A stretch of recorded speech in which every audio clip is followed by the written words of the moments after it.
It's still kind of a marvel, like walking up the stairs to like be in the space. The skylight and even like the way the lighting, that like hanging structure is designed. Just through the course of the day, you can hear it kind of breathing. It's like kind of got like inhale, exhale kind of thing. The way the roof and the skylight kind of change as they like warms up, cools down. So it feels kind of alive.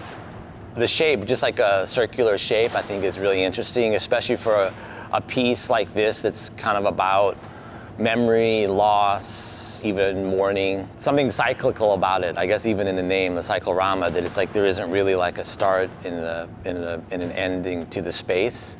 So I think that the space itself lends itself to the theme of the project.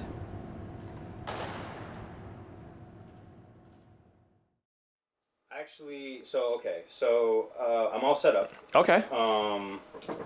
Yeah, I haven't set up anything, like, I'm probably like, I don't know, 20% set up. So I don't know if like you wanted to film me doing that for some of the B-roll. Yeah, we can start off. So I just gotta, it's really me connecting the cables, kind of just like sound checking it. Yeah.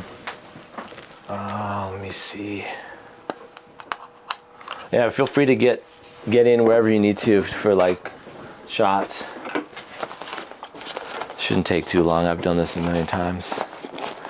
Also in the middle of nowhere. And a lot of times you're like racing to beat, you know, like the sun setting or if the weather's gonna turn. Let's see.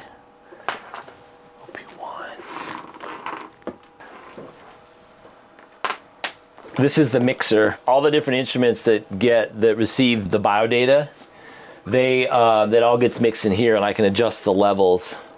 Sometimes certain instruments will sound good with the data they're receiving, and then others don't sound as good. Like, you know, the range. Like if the data is like, if it's producing really low notes, certain instruments sound better receiving those notes. So I might keep it in the mix, but like bring it down, and then the ones that are really interesting sounding, maybe bring those up in the mix a little bit more.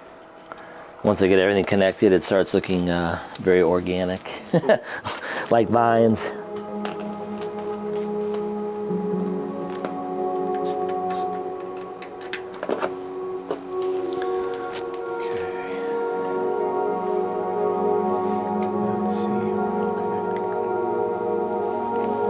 So there are like probably 12 different instruments receiving the data and at different levels to create what you're hearing.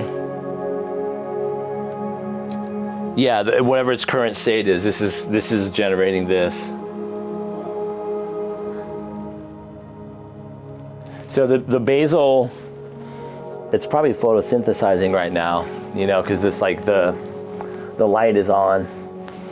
But this is what I was curious about, like if I like start pruning it and getting rid of these like buds.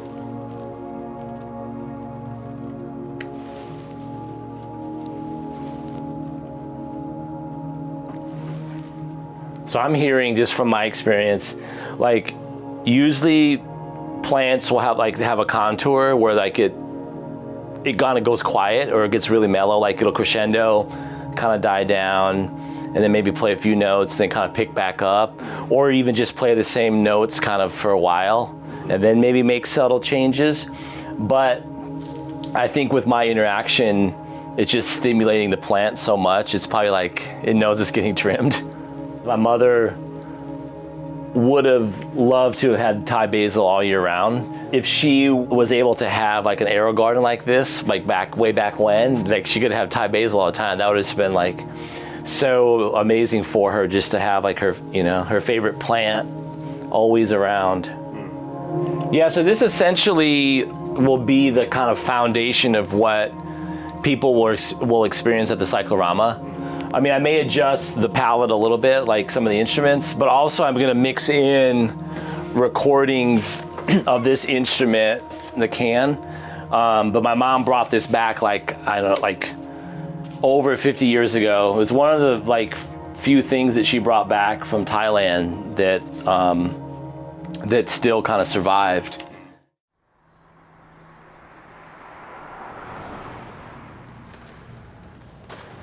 This project is probably the most personal project that I've done in a very long time. You know, after, you know, visiting Palestine and the like plants that are part of like a cultural identity, it got me thinking when I came back, like, is there a plant that represents my family or my identity, like my Thai heritage? And it kind of was immediate that it was gonna be like horapa, like Thai basil. And then really that's through my mother, and then like her love of gardening and then cooking, you know, with Thai basil. So this project is kind of using my practice to kind of tell a personal story, but also I feel like there's some universal themes in there as well. It's always a constant process of trying to figure out like what I can and cannot talk about. You know, if I meet somebody who grew up in Thailand, who moved to the States later, it's like they have such a different perspective on art making, creative processes, and it's not a judgment value, it's just a difference in experiences. It's a conundrum of being like a mixed race, immigrant family that is sort of between places or from that kind of family. And I think my work is always sort of trying to negotiate that and try to find out, not answer anything, but ask questions. I was exploring cooking as like a form, as a practice, beyond just cooking for sustenance. He wanted to work with another Thai-American artist specifically to cook his Thai mother's recipes as a form of like a requiem or an offering. And my practice is very much based, you know, as a filmmaker in storytelling, and then thinking about how food can be story-based and narrative, and there's so much meaning and history. I will be basically, you know, as Scooby is making music with certain plants that we will be connecting to his instruments, we will also be cooking that same plant.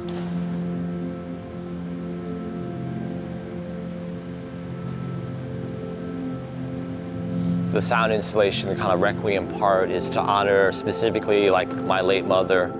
The Thai cooking is really, I feel like, closely related to my identity because she never taught us to speak Thai because it was like kind of shunned upon, you know? She was an immigrant woman, and it was like, if you're not learning to speak English well and like speaking, you know, like a foreign language, like that definitely was kind of shunned upon and like, you know, growing up. So, but the cooking, you know, she was like, she's not giving that up for sure. Growing the Thai vegetables and all the different Thai plants was out of necessity because at that time there were no Asian markets in like rural Iowa in the 80s. She kind of just had to like DIY it, you know? So because like if she wants to cook with the horpa and have Thai chilies and like all the stuff that she couldn't get locally, so she grew it all. Her love for me and for like the family came through the cooking. Like Thai people don't really express emotion like, you know, say I love you, like, but I knew she did. Once the garden was grown out in the like late summer, she's gonna be able to like eat it, you know, and share it with her family. Having the Thai basil growing and being alive while we're having the event, I think is significant. Taking it from like the living system is like essential. Cooking, preparing food, having conversation, that's all kind of like an act of care. You know, I feel like a lot of cultures, it's just like we break bread, you know, it's like you gather together, you eat. It's a way to create conversation and sharing of ideas. The people that are coming, there may be some crossover. Some folks may know each other, but I'm hoping that some strangers sit next to each other on the little, you know, night market stools and strike up a conversation, you know, and share the experience together. Okay, Adam's for you. Excellent, thank Okay, you. yes. Should be silverware over there. Okay. And there are leaf wraps, bien com. Good.